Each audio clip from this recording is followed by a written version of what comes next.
Let's look at the men who are really in the shadows, the Bilderberg organization. Well, the first meeting was in 1954 at the Bilderberg Hotel in Holland. That's how they got their name. Who are they? Well, David Rockefeller is the chairman, the head man of the Bilderbergers. He's also head man of the Chase Manhattan Bank, of the Council of Foreign Relations, and of the Trilateral Commission. The participants are a mix of the most powerful men in the transnational oil sector of the world economy, the multinational banks, and also the important leaders of the world, political leaders.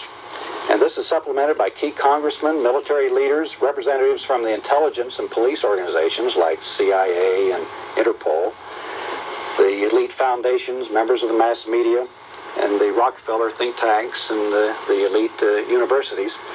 These are people from the NATO countries, basically, and they're people like this from the U.S. who meet with their counterparts in three-day sessions, three-day meetings in extreme secrecy with great security precautions taken.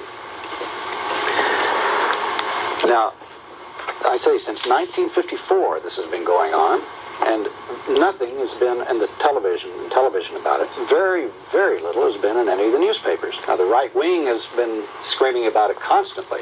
What are these people doing? But the interesting thing is, not only do all of these people, most powerful people in the world, meeting together, but nobody knows what is happening, except a little bit here and there.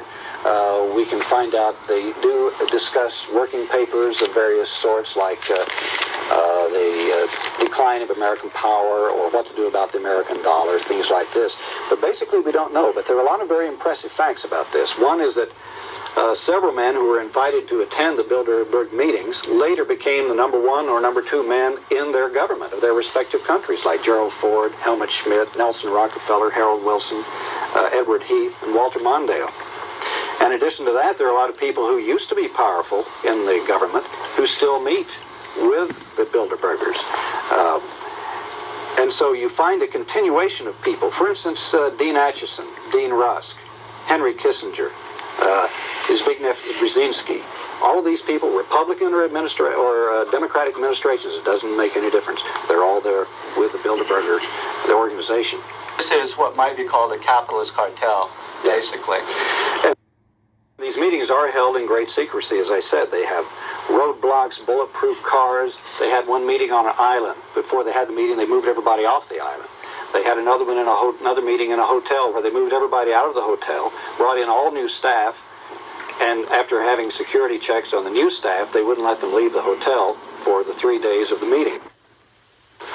One important aspect of the Bilderberg group is probably that here's the place where consensus is effected, so that they can present a worldview that's pretty much the same and work out any problems or rough spots which they may have in the international organization.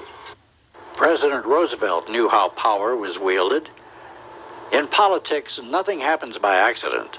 If it happens, you can bet it was planned that way.